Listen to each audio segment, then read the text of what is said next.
Good evening, and you're very welcome to a slightly later than usual episode of the League of Ireland Women's podcast here on finalwhistle.ie with myself, Breffney Early, and Aaron Clark, as always. It is a little bit later because we had a live game tonight. So, Treaty and Athlone played out a 1-1 draw. We're going to talk about that plenty over the next hour or so. But there's so much happening in the league. Movements in dugouts, movements on the pitch. We're seeing players moving around the league. A couple of players left Wexford last week. They popped up at DLR and Cork. Aine Walsh popped up in a major way with an absolute screamer, albeit at 3-0 down late on in the game in their defeat to Treaty at the weekend. But rumours abound about maybe a departure from Tala, Aaron. We've seen some social media conversation, which hasn't been confirmed or denied by the club in the last 24 hours, of Collie O'Neill may have left the hot seat in Tala. The rumours going around, reported last night by one of our podcast rivals, I suppose, for want of a better word. The other three amigos, Las Damas, tweeted last night that Collie O'Neill had resigned from his post. They, of course, went down 1-0 to DLR last week.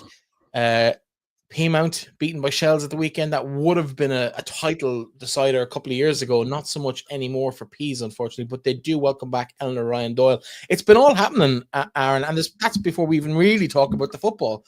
7 big games this week in the league. Athlone dropped 4 points. They've let Shells back into the title race with Shells win against Peamount 4-1 there. Some absolute screamers of goals. We've mentioned Aine Walsh. Aisling Meany hit an absolute stunner to equalise against Athlone late on. But there's been plenty of others across the league as well. How have you been coping with all the ups, downs, and ins and outs of the league over the last 7 days? It's interesting when you sort of take a bit of a backward step.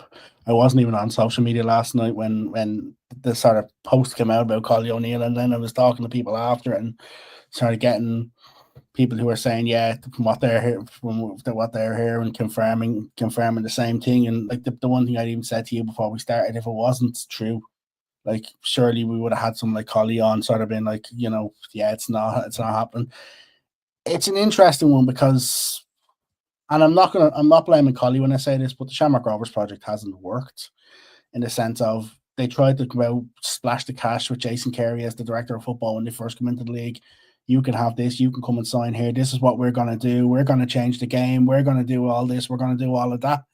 But the problem is they got a bit of a stark reality in terms of what Bohemians sort of seen when Bows were one of the first clubs to come in and sort of offer expenses and them sort of things, that it's not as easy, even if you're just throwing money or you're throwing financials, it's not as easy to sort of recruit and attach the players, considering the sort of loyalty within the league. And like, if you were to turn around to me and say, this is what Rovers are doing in their first season with what Collie has done this year, I'd probably have said, yeah, perfect. Build your way into the league. There's some great youngsters in Shamrock Rovers, but like, it was sort of one of them that it was like, was it going to happen? And like, it's difficult to say because Collie O'Neill is the sort of person that you love him or you hate him.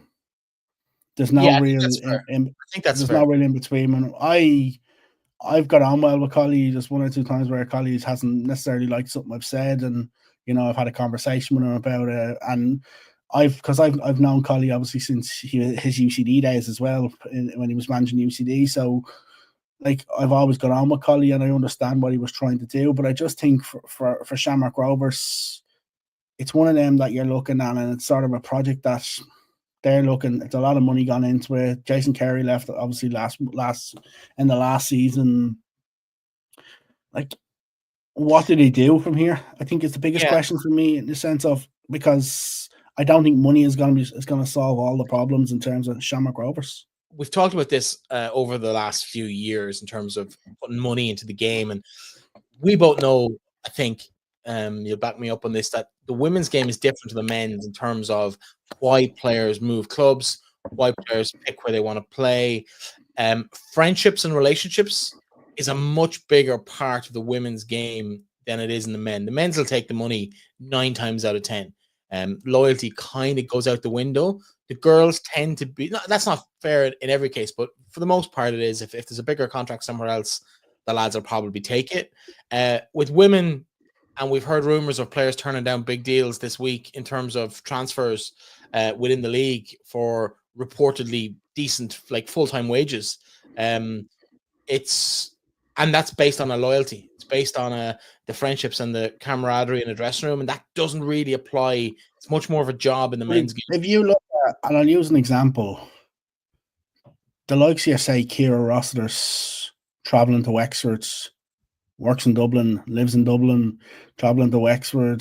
There's a lot of players, because they've been there at clubs maybe that they were there for years ago, are willing to do them sort of commutes, are willing to sort of commit to these sort of projects, commit to staying with their clubs, even though there may be options closer to home or there may be better financial options.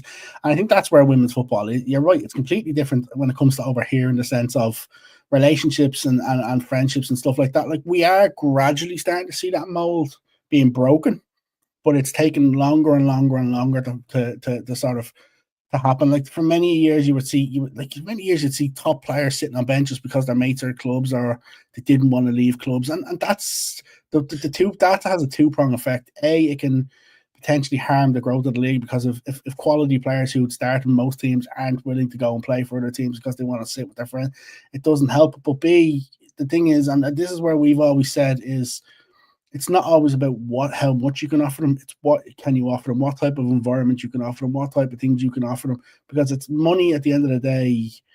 When it comes to a lot of these players, it isn't their be and end all, because they're not going to be able to retire. Yes, some of them might be like, oh, it's an extra few quid off living expenses and stuff like that, But like, it's not going to be the difference between able to be a full-time footballer or not, because that sort of money isn't really there for a lot of players now.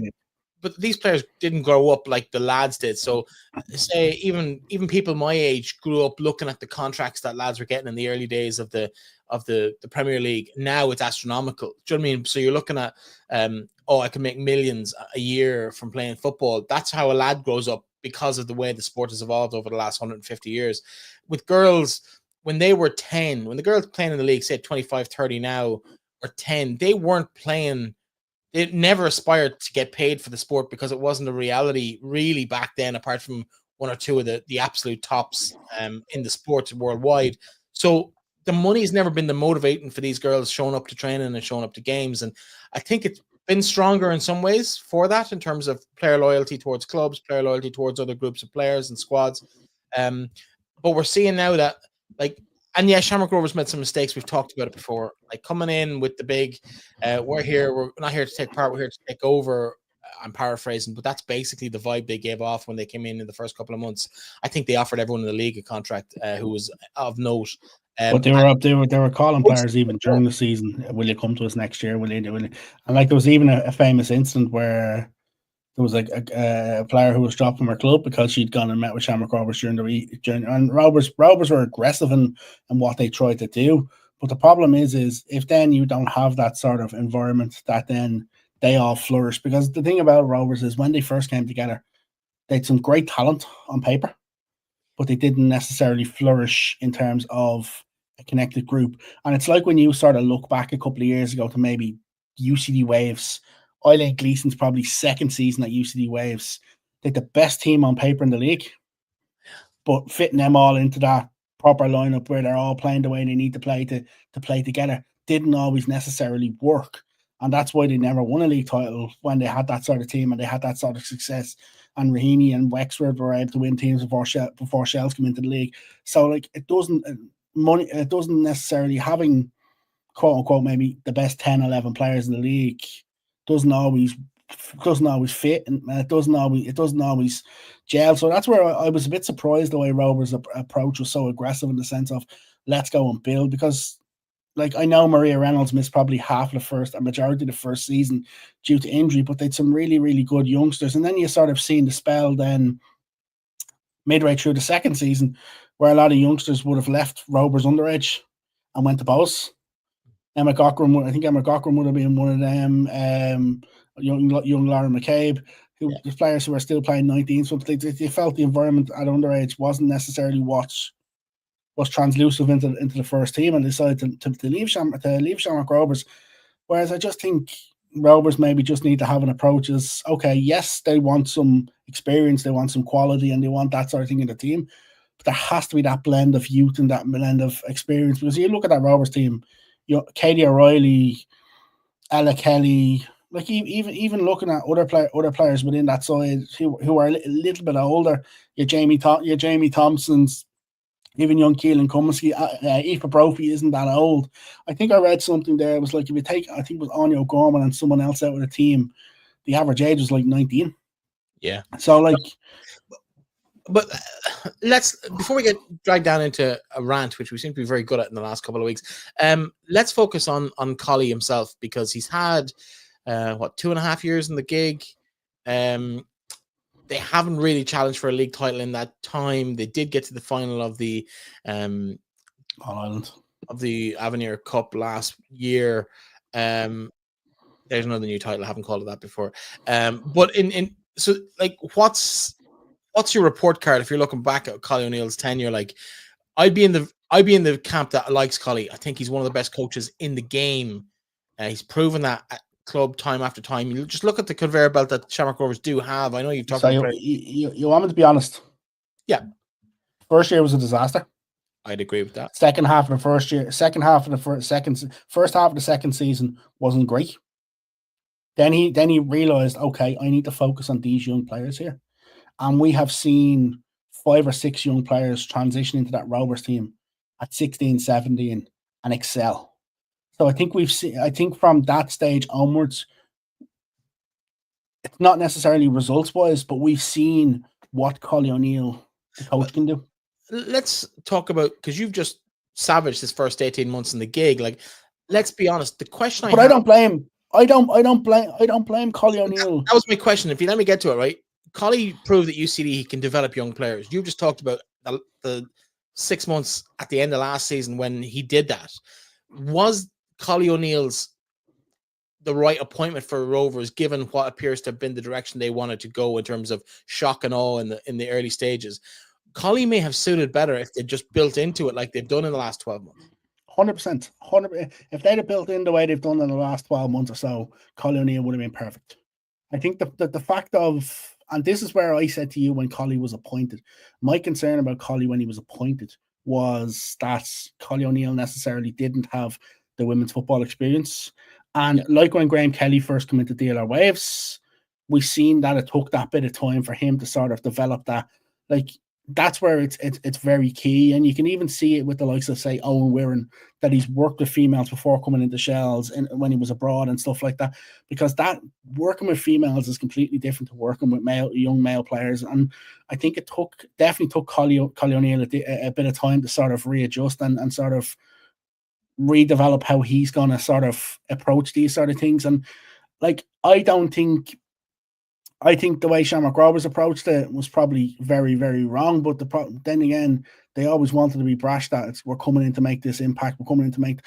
I think, and I've said it all along, I think it was the wrong approach. I would have loved to see them build in and build and build and build.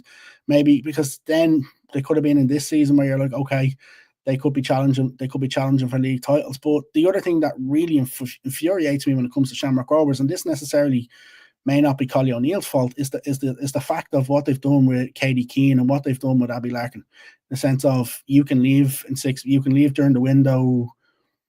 You know, these sort of agreements that you have them in place that when they come, if certain clubs come or certain options come, you can go, because that's something that's been a detrimental to them. And like, likewise, if you sign Russia Littlejohn, you sign her and you tell her, okay, we're signing you for the season. We're not signing you till the summer, because they're the impacts where then he has to go and try fill them voids, fill this sort of things. And like, Collie's scouting network, or not necessarily scouting, Collie's ability to maybe go and attract female footballers isn't necessarily what he had with the likes of UCD, because he had that proven record in with UCD. One thing I will say to you is, fantastic coach. Yeah. I understand why people don't like him. I understand why people don't like the way he. I don't for that. I've never seen that side of Collie, so I don't understand why he'd be on people's hate list. I'll use that word rather than what I was going to use. I don't understand that. To me, he's a great coach. He's always got the best out of a group of developing players. I've known him. We were at Dublin City at the same time. I was behind the scenes and coaching the women's. He was coaching the under 20s or 21s maybe at the time. And he was universally very popular amongst the players, amongst the club personnel. Do you know what? I'll tell you why. I'll tell you why he may not be like them. It may have that bit of a hit and miss in women's football because of the way women take the information, women take that sort of thing. Because the way sometimes Collie gives the information, he's had to adapt as well. The way he sort of delivers his information and stuff like that. But like for people who like, I that's why I understand. But for me, I've always been a fan of Collie O'Neill. I was excited when he was appointed to Rovers. I don't think it's all his fault. I genuinely don't think it's all his fault.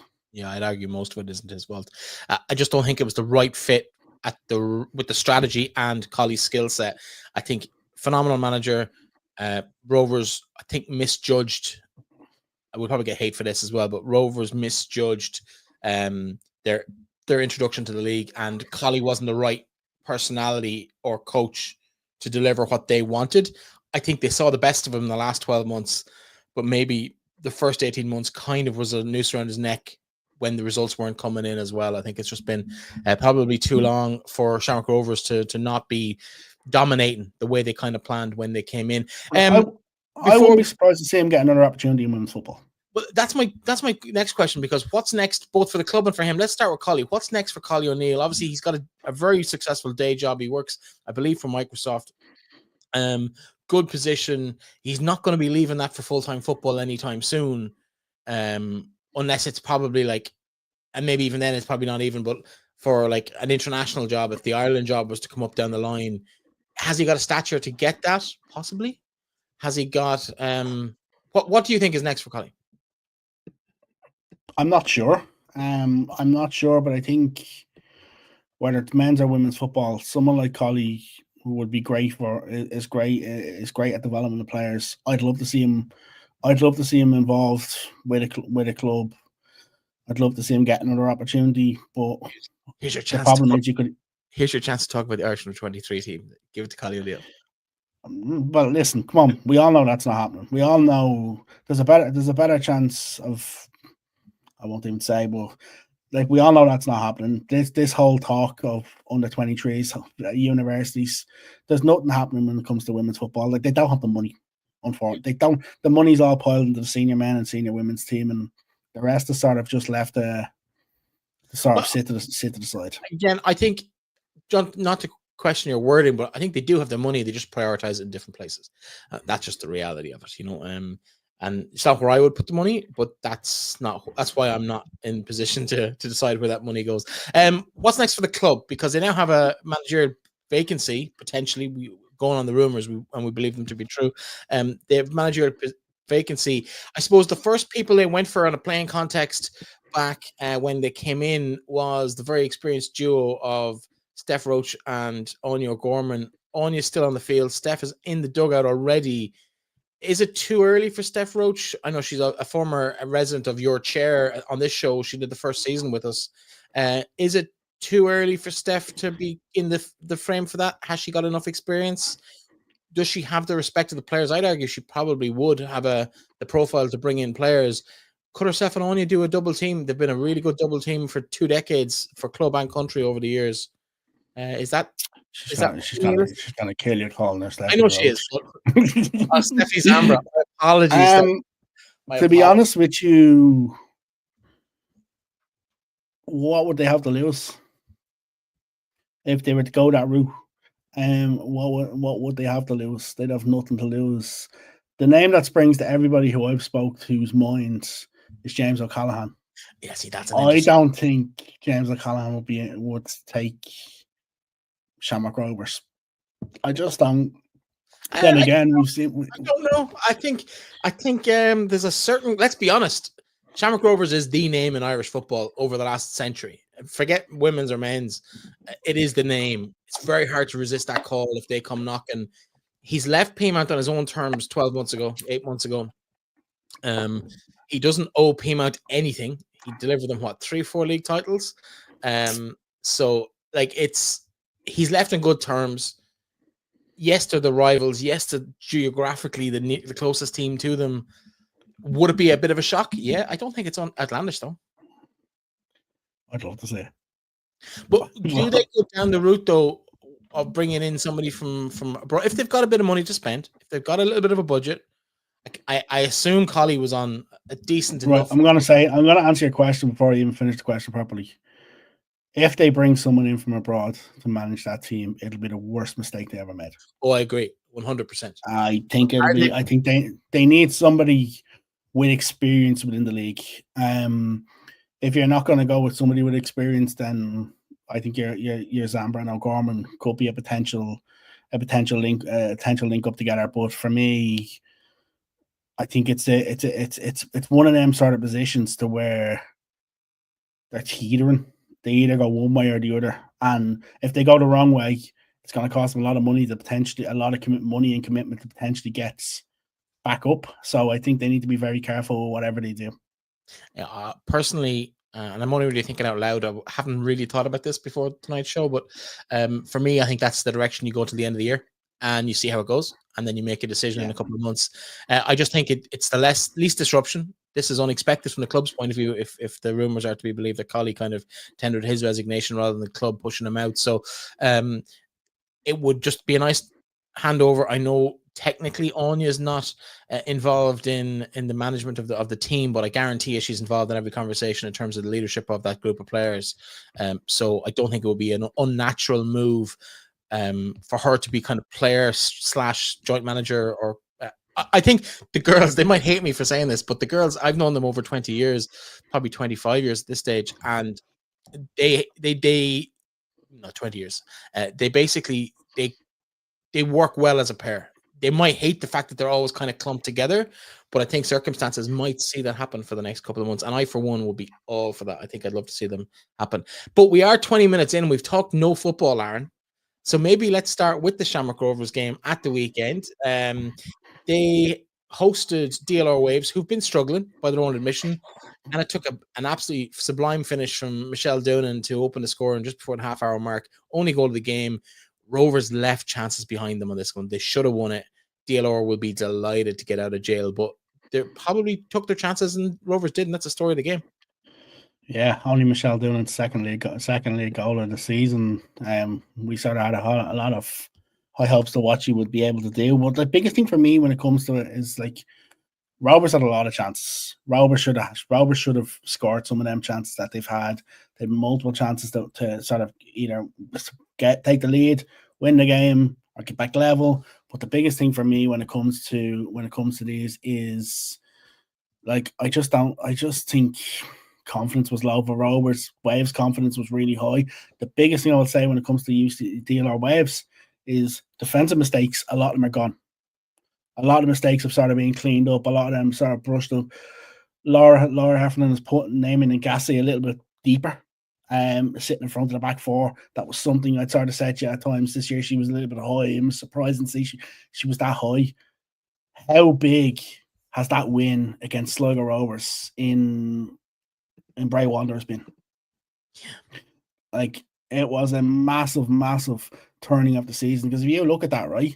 So they beat Sligo Rovers 1-0 on the 14th of June. They lost 4-1 to Wexford the week after. They then went out and beat Sligo 3-2 in the cup. Then went out and beat DLR at Peamount in the league. Now beating Shamrock Rovers in the league. So in their last 5 games, they've won 4 of the last 5 games. Yeah, that's Shamrock's form. Do you know what I mean? It's phenomenal. Yeah, and you know what the thing is? It's great because we're now seeing a different side to them. Whereas we were constantly saying, "Oh, the mistake here. This was preventable. And they, because of the mistakes, they were always on the back foot. They weren't able to really get sort of into games, get involved in games, but as they've cleaned that up, they can then work on further. I think as well as that, those 4 wins, 2 of them against opposition above them in the league table. In fact, the first win against Sligo would have been in opposition against them above them in the league table. So 3 of those 4 wins have come from teams who were at the time ranked higher than them in the league. They're 5 points off the bottom of the table. They're out of the bottom 3. They've taken all 10 points they got in the league have come in the last 5 games. Yeah, like that's phenomenal. Like they really have been super impressive in the last few weeks, and you're right. We've talked about Michelle Doonan. I still think she's their star, their little gem. Anytime I've actually watched DLR, I've been really impressed with her overall contribution. Yeah, the goals haven't come, but I think this is where is this is an opportunity for her. Yeah, I think so. And as they kind of grow in confidence and the youngsters kind of grow into that team, I think we're going to see some really, really good things from a lot of players in DLR that we just haven't quite seen yet. Now you're looking at the next 2 league games against Bows and Treaty before they play Treaty the FAI Cup. They're games where maybe you would have said a couple of weeks ago, Bows win, Treaty win. Now they're going to go into these games with a hell of a lot more confidence. They're going to be well up for it. Yeah, no, it's really exciting times. Given how they started the season, it's great to see a little bit of pickup. They have, let's be honest, there's a little caveat there. They've played 2 games more than everybody else around them, which may come back to bite them down the line. But for the moment, all is looking fairly good. The only thing is though, Cork and Sligo have also played the same amount of games, and it's only Waterford, Peamount, and just like DLR, I'm looking up the table, Aaron, is all I'm saying. Yeah. I'm looking up the table. Let's move on. Let's talk Athlone, because we've got the Champions League coming up in 7 days' time. Few worries for Athlone. The form seems to have just evaded them. They dropped points tonight against Treaty, who well worth their draw in that game. They also conceded a late goal to Galway. Great finish from Aisling Meany. She really only does screamers, doesn't she? Bit of a goalkeeping faux pas. Ball ends up at Meany's feet about 30 yards out, just on the far sideline, and she just buries it. Literally gave the goalkeeper absolutely no chance. Galway worth their point as well, though. So that's 4 points dropped. We talked about dropping points. It's in terms of Galway, like in terms of that game, I thought like even when Athlone scored through Kelly Brady, which I said to you, I think it's an own goal. You said to me, no. It's been hard to call that an OG, but it does come off Eve Dawson. It doesn't go in without the touch from Eve Dawson. But do you know what was impressed the most about Galway at the weekend? It's just that the press that continued to go, that fight that they showed, even when they've lost the Shells in the FAI Cup, and when they've been very, very competitive in these sort of games. It's that fight, that little hunger to sort of push to the end. Yeah, like they're chasing the game with 3 minutes to go, when Aisling Meany scores, they're constantly on, and even the press from the front from the start, they were creating chances in this game, and like I just think they're getting better. They're still getting better. Like you have to think about that team. Lindsay McKee started for the first time of the season, actually, which is massive. So McKee would be the oldest player, and then you're talking Belichick. Belichick will be next. Then the rest of them are probably early. The rest of them are early enough. Actually, 25, 24. She come off the bench in that game, but like, you know what I mean. You're then talking sort of a lot of younger players who are getting a lot of valuable experience, and I think it was a very good point from Galway. They might be young though, Aaron, but a lot of those youngsters, and I'm thinking like the Trace Kennevy, even Costello, these girls that kind of have been part of that squad for a couple of years. Even Lucy Jane Grant's been on the fringes of that team for a while without getting much meaningful game time. But these girls all have 2, I'm going to call it the All-Ireland Cup medals in their back pocket. They've been there, they've done it, they've challenged for leagues, they've been up at the top end of the table for the last 2 or so seasons. They bring a lot of experience and a lot of appearances, despite only maybe being 20, 21, 22. Jeez, I remember when Billy Cleary gave Trace Kennevy her debut, like, you know, and such a youngster with Galway WFC, and they've started being on the radar. And then you're even talking, even in that game, there's one name missing off that team sheet on Saturday. I won't ask you who because I know you probably don't have it in front of you, but there's one big player who's missing off that team sheet on Saturday evening. Actually, I will ask you the question because she was playing in a different game on Saturday evening. Hanging me. Go on. Kate Thompson. Okay. One of the valuable cogs for Galway was playing for Galway against Dublin in the ladies' football. Kate Slevin was playing that as well. Has she been playing in the league this year? She's at Athlone. Sorry. Yeah. Keep mixing up. She's still there. But like you know, that's a big player who'd start week in, week out for Galway. Yeah, wasn't there. I think it's a really, really good result. Kate Slevin is not playing Gaelic football this year. Playing soccer this year. Oh, that's what I thought. Yeah, I did see her playing for Galway at the weekend, so sure, she was in the back of my mind. in terms of, I suppose, what this means for Athlone. Well, let's talk about tonight's game then as a follow-on from dropping points late on against Galway. They took the lead early on today against Treaty and continued to drop the 2 points. Good effort from Belichick. Not Belichick, from Katie Lawley. Katie Lawley. So Treaty grab a well-deserved point from that game as well. Would you be worried if you're Colin Fortune or Gordon Brett now, looking at how the thing is panned out? No Madison Gibson on the involved today. She took a bit of a knock at the weekend. Izzy Groves didn't play either. Is that precautionary though? Izzy Groves didn't play Saturday either. So I'd be wondering. Could it be nursing something that they're just not going to risk them in games? But Gibson come off injured in the first half against Galway on Saturday, and she tried to run or whatever it was off, and you could see from the camera she was in a little bit of discomfort. Even before they go 1-0 up tonight, Treaty had multiple chances that they probably should have buried in a quick succession at the very start of the game, and then the goal is 6 or 7 minutes in. Athlone go 1-0 up. Have that bit of a spell of dominance then after, and then Katie Lawley's goal just before half time. Superb finish. Second half, I didn't think they created an awful lot. There was a bit of a miss then at the end from was Lucy Fitzgerald had a chance at the end, deep in injury time, to potentially win the game for Athlone. If Athlone had won that game, it probably wouldn't have been a fair result. I think Treaty were full value for that point. I think Treaty were very, very good and really backed up the result they had at the weekend against Cork. Yeah, it's been no more than DLR coming of good. We've seen Treaty did a bit of a dip a couple of weeks ago, but they've pulled themselves back out and had some really, really good results. I was very impressed with them at the weekend. Let's jump to that Cork game, actually. We'll come back to Athlone in a second. We'll round off Treaty. But in terms of the performance, it was a solid performance. Some strike from the centre half. Come here. Just before we talk about the goals, all right?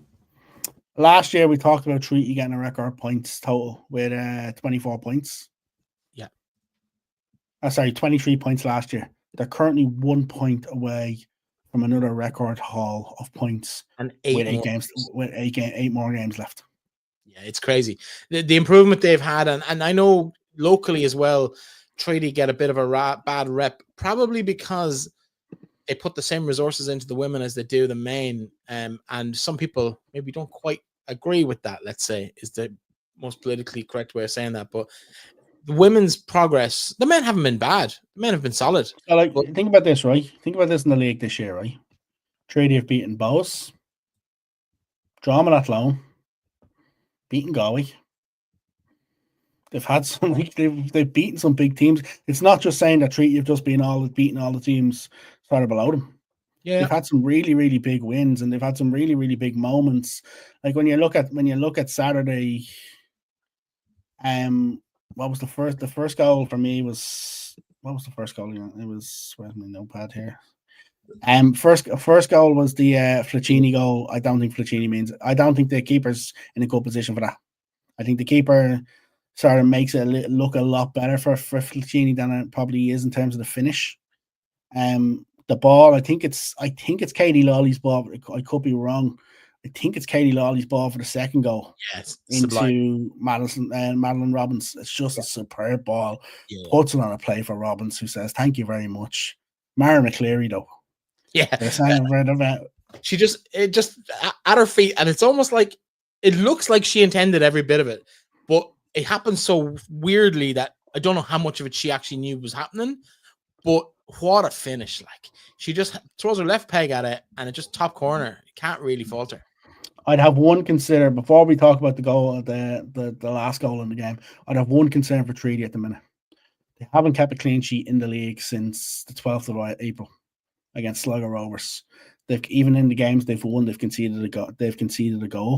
But you can't fault them for this one. This was This goal is just superb. Aine Walsh, first appearance for Cork City, having signed from Wexford, and what a strike!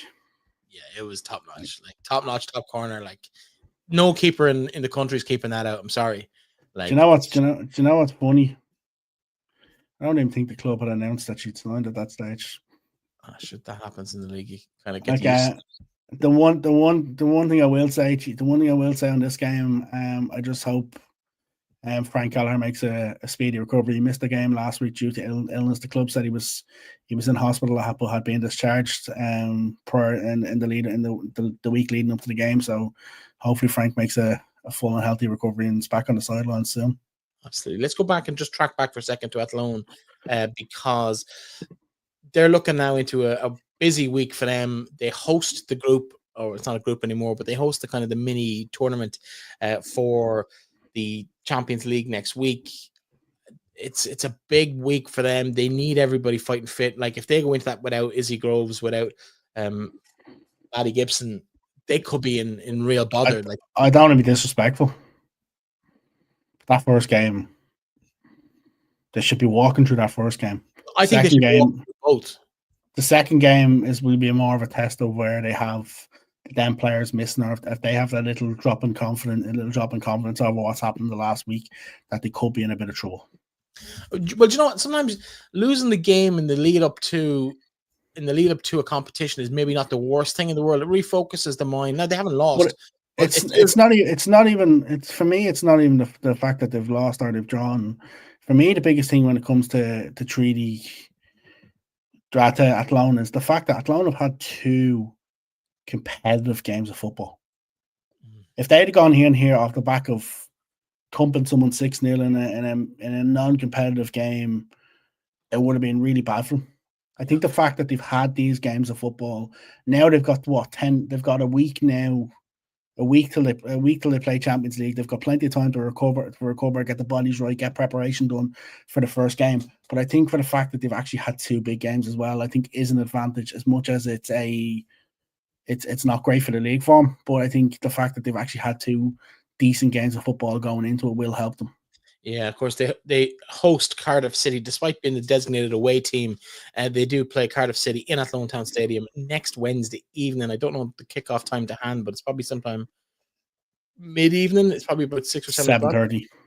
And then the winners of that then on the 2nd of August will play Agram from Croatia. Now, we've got some different kind of records against Croatian teams in the Champions League over the years. I know Peamount went out to Osijek last year in Osijek, so hopefully we can reverse that and see that Athlone gets through these 2 games and into the next round, which again is another qualifier like that, a little tournament. It's so convoluted this year, it's very hard to keep track of, but they do need to get through this round and then win a game in the next to progress to the Europa, whatever they're calling it, the Women's Europa Cup. So they do need to win these 2 games to have any European play past this. There's nothing for the teams to get knocked out at this stage. The Croatians, it's their first time winning the National League.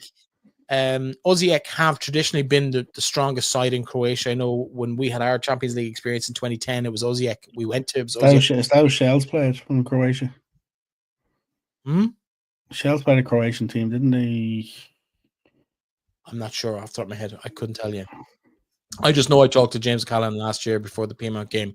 When they it was Peamount played, wasn't it? Yeah, sorry, it was Peamount played over there. Yeah, so it's I think Athlone, being in Athlone is a bonus. I think these girls not been out of their environment, although it's a great experience, it might be a bit distracting when you're going to play at this level. You've 3 or 4 days, 5 days in a hotel in a different city, in a different culture, a different language, different money. Sometimes it can be a little bit unbalancing, and so I think the fact that they're at home, they'll be probably in the hotel, potentially in Athlone as part of the kind of the process. That's usually how it works, but they'll have access to home, they'll have access to bits and pieces, they'll recognize everything around them, they'll know the dressing room, they'll know the pitch. I think that's going to be a huge addition. I'd love to see them come through that. Without the 2 girls, if they do miss out, and we've no indication that they will, but I know Athlone had been eager to bring in somebody that doesn't appear to. I'd be more concerned over Maddie at the minute for the fact of if Izzy's been on the bench for the last 2. I'd be more concerned over Maddie for the fact that she had to be subbed the other day.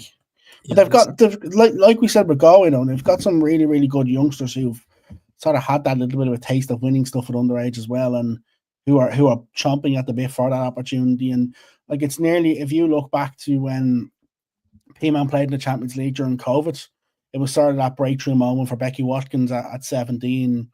Athlone, if a player is missing at Athlone could have an opportunity where someone can really put that name forward and be like, this is the next youngster we're talking about. But you only have to look at the bench from tonight, or not even the bench from tonight, but the players that kind of involved tonight. Like, you look down through that list, and there's a few players that stand out immediately. Hazel Donegan probably top of the list in terms of who you'd be expecting to maybe make an impact if she gets the opportunity. It is a big step up, though. I will say that there was girls, again, going back 15 years when I was involved, there was girls that were absolutely knocking it out of the park at National League, or DWSL as it was at the time. I suppose then it did have a national kind of feel to it. They were absolutely knocking it. Come here, I'm going to say something. And I'm going back to what I said to you a couple of weeks ago. Izzy Groves hasn't played since they played against Terranure in the Cup. She played 68 minutes. If that's an injury from that game, I'd be extremely concerned, because the fact that it's nearly, by the time Champions League comes around, she won't have played a game for a month. It's not ideal, but at the same time, I think the Cardiff game, again, we don't want to be disrespectful, but the Welsh League would be a lower standard than what we have here. So you would hope, although actually, I've seen a bit of Cardiff over the last few years, but not directly as watching their games. They've been featured a number of times in Welcome to Wrexham, which I have gobbled up over the last few seasons. But so yeah, they're a decent side, but I think Athlone should be stronger. Even with the player or two missing, I think they should still beat them, as you open the conversation with. Let's talk about some other games. Peamount Shell, this would, of course, been the title decider a couple of years ago. It would have been something we focused on for most of the show. We're 40 minutes in. We're only getting around to them now. Is that a sign of where Peamount have kind of come to, that they're kind of not quite in the conversation at the moment when it comes to a league title challenge? Yeah, unfortunately. I think the signing of Eleanor Doyle is massive for them today. With her coming back, it's a sort of player that they've desperately been in need of. Like, Peamount's the big thing with Peamount is it's their ability to put the ball in the net, their ability to score goals on a regular basis has probably been something that's held them back. And like no more than we talk about Shamrock Rovers, and we talk about them losing to DLR Waves. Like, Peamount have lost the Waves as well. Probably should have lost the Waves as well when the two sides played in the league earlier in the season. But even things like All Ireland Cup had that opportunity to get into the quarterfinals in their own hands, going into the last day, knowing a win in Belfast against Cliftonville would have done. Weren't able to really get the job done. But like, if you look at like even some of the results this year, losing to Sligo, they've just been so hit and miss, and it's sort of like seeing Peamount down in 8th place in the table. It's not something we're used to, but it's something we're sort of seeing that we've sort of discussed could be a potential that would happen the way other teams have sort of developed. But I think Eleanor Doyle will definitely be a massive benefit. Like, even if we look at it, I'll ask you this question. I don't know. If you got a league table, you probably have a league table in front of you. Only three teams are either on the same amount of goals as them or scored less goals than them. Yeah, and they're all below them. DLR Waves, Waterford, and Sligo Rovers. Like, Peamount have only scored 13 goals in 11 games. On the flip side, only 3 teams have conceded less than them. They've lost 6 games, though. They've lost 6 or 11 games. But if you're looking at just goals scored, been very solid at the back all season.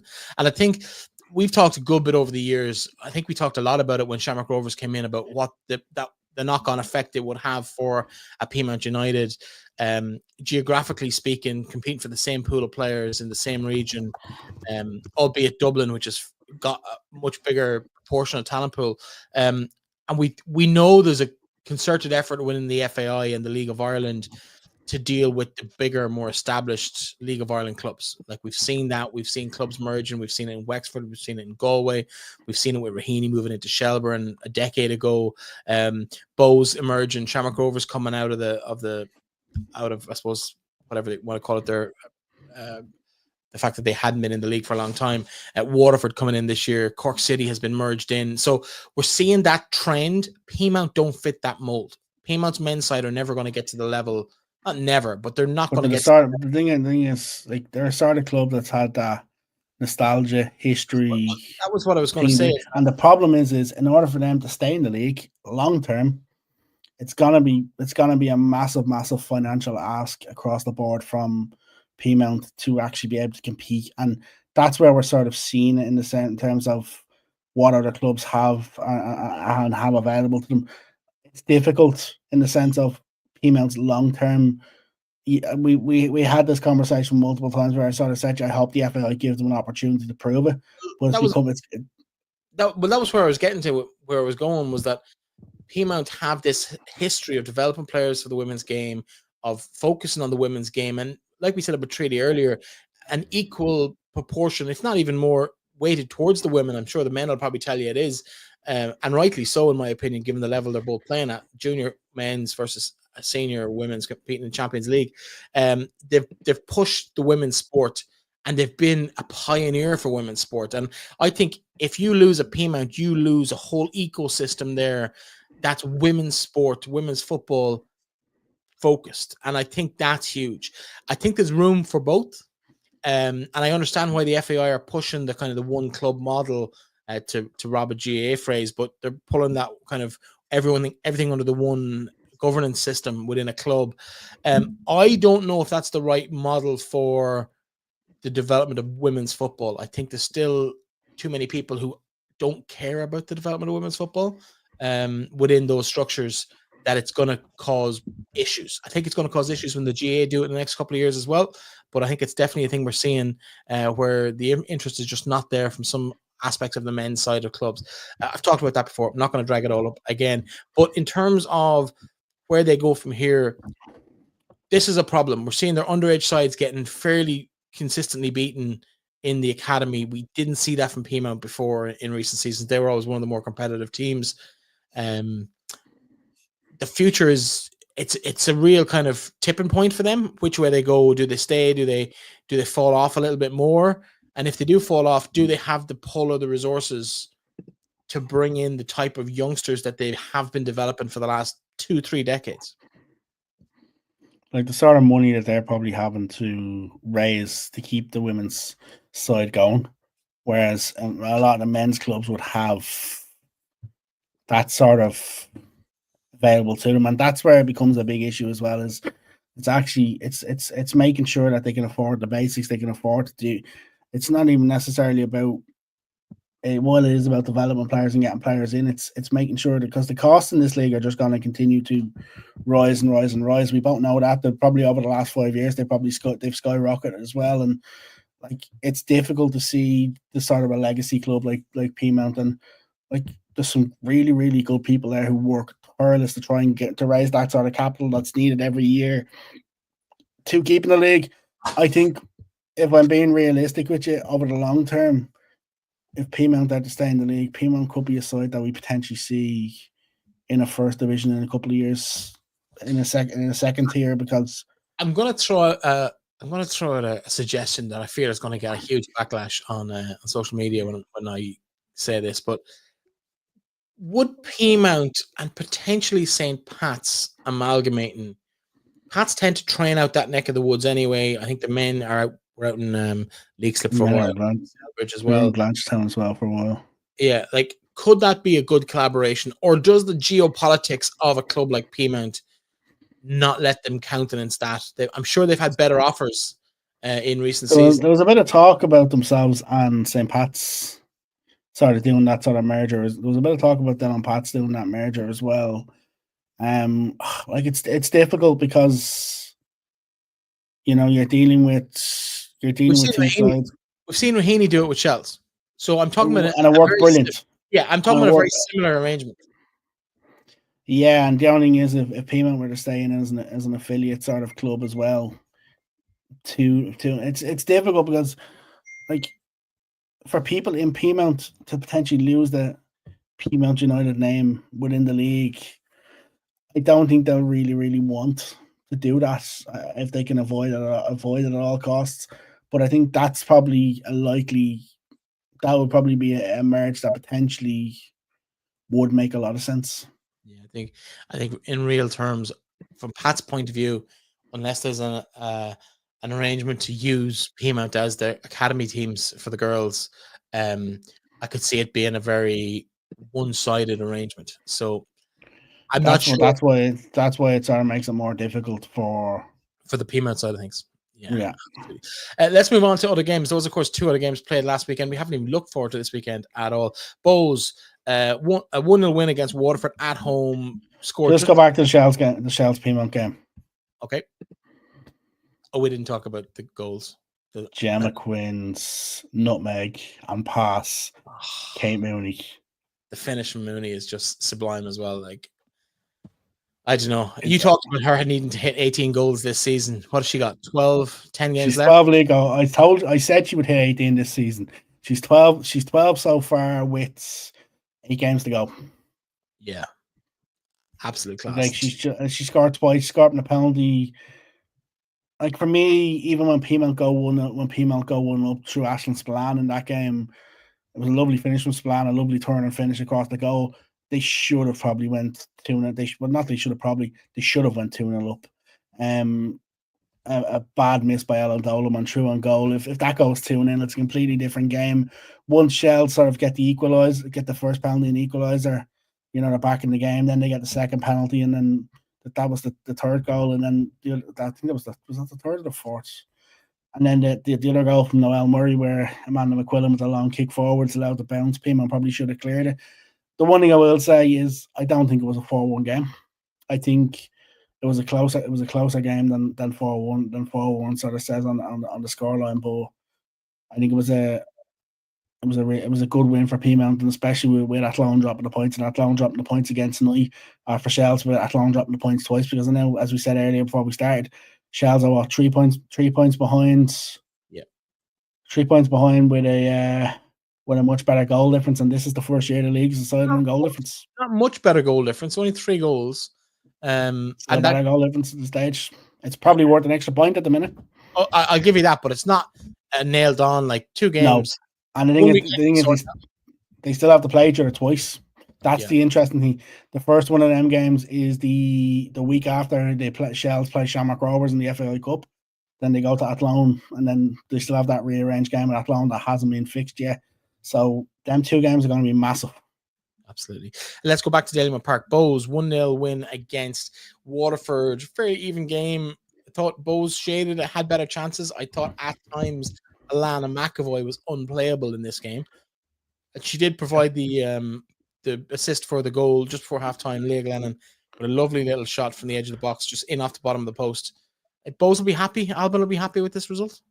A bit of a come down off the fact that the Shells win the week before. Having such a high, it was always going to be difficult. But these are the sort of games that maybe earlier in the season, Bows would have dropped that point. They would have finished the draw, or Bows might have lost this game 1-0. And yeah, I think Alban would just be happy, get through that game, sort of with all eyes onto this weekend. But it was always going to be one of them sort of games where they have to have the full eye into it. From a Waterford viewpoint, competitive again, which I think is really important for Gary Hunt's side, that they continue to be competitive in these sort of games, and can they turn these close games sort of to the 1-0 games into draws, and sense can they start getting more and more results? But I think realistically, from 11 games, 3 wins on the board, I think if you're Waterford, you're really happy for Bows. It's good consistency. It's 3 wins in the last 5 league games, and I'd expect to see them start to creep up that table as things go on in the next month or so.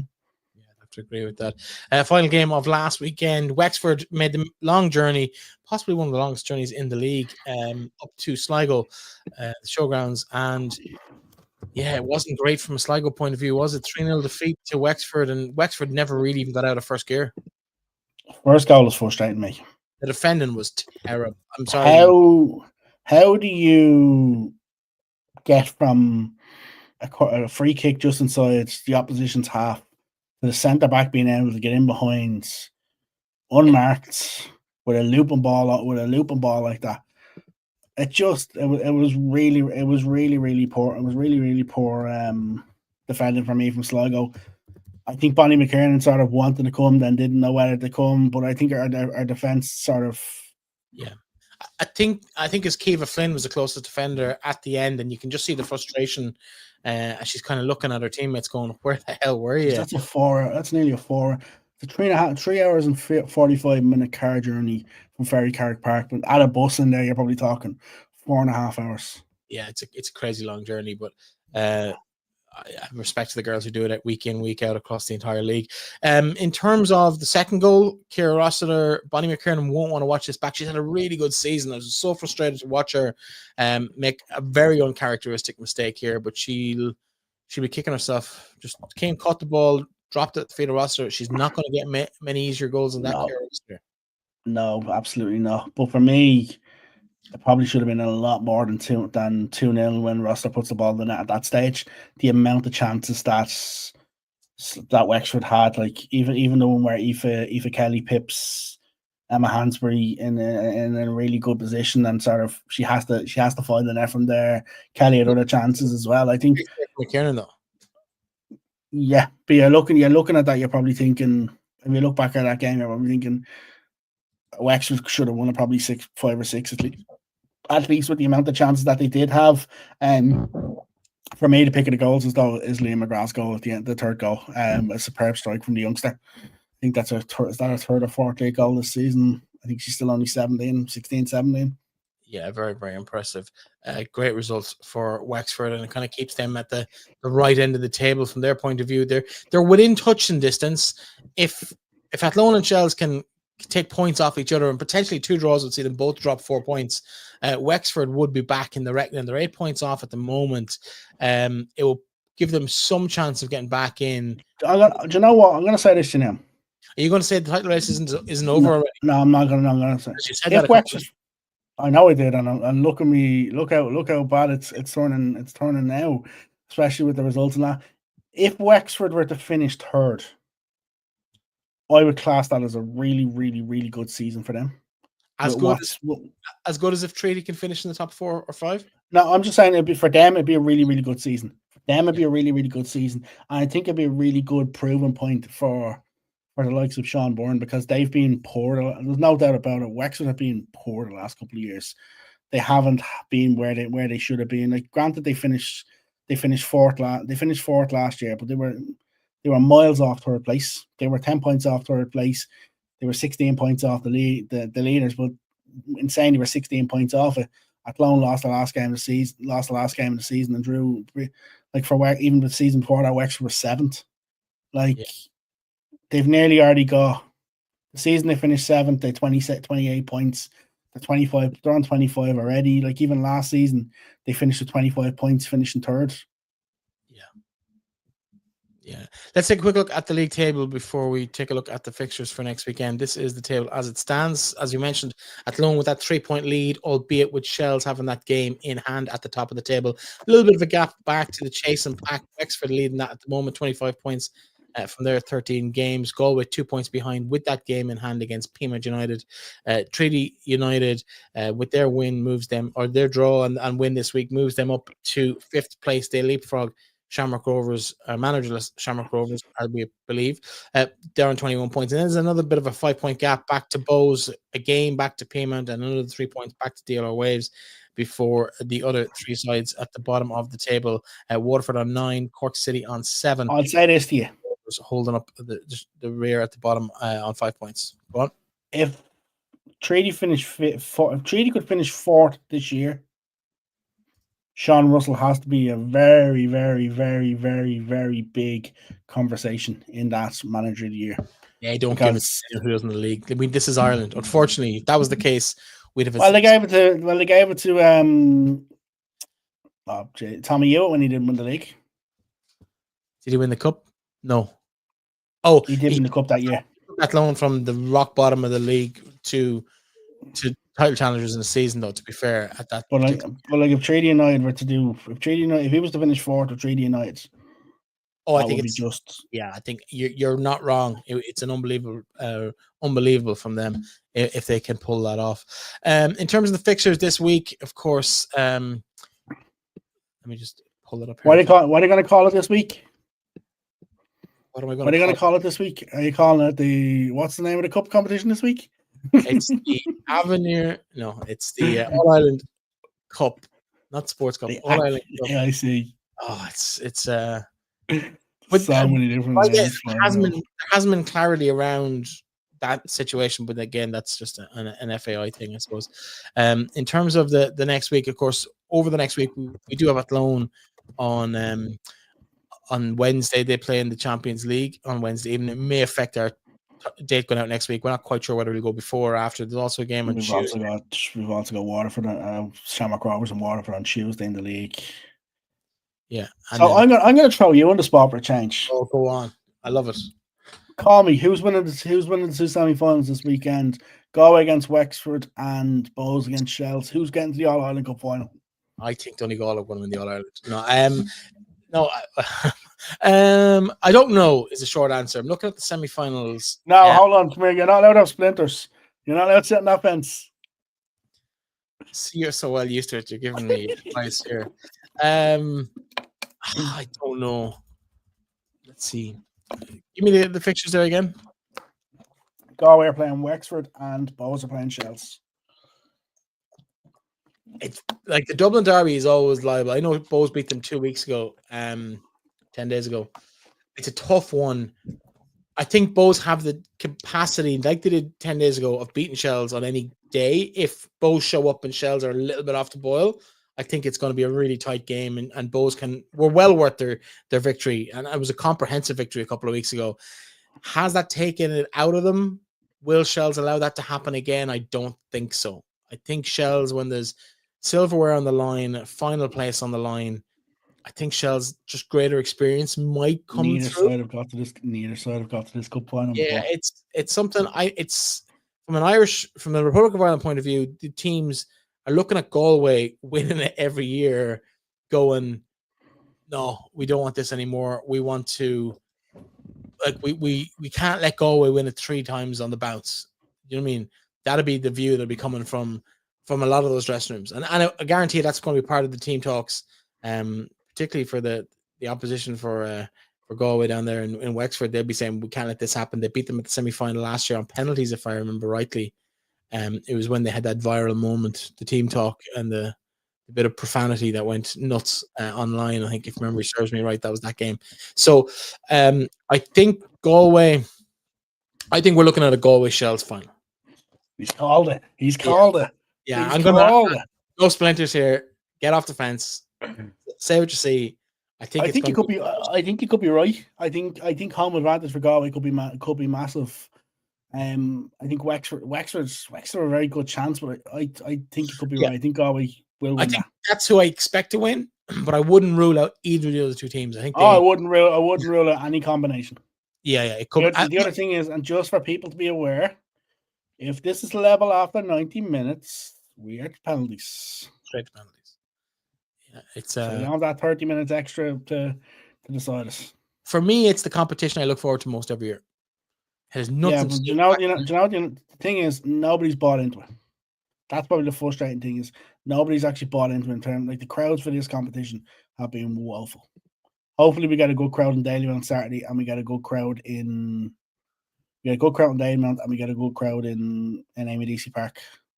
Yeah, I think part of that is the fact that the northern teams haven't made it to the final stages, other than Cliftonville the first year. I think there was an interest in that. I was at the final Come here, just reading something here. The League of Ireland have joined the Women's European League platform.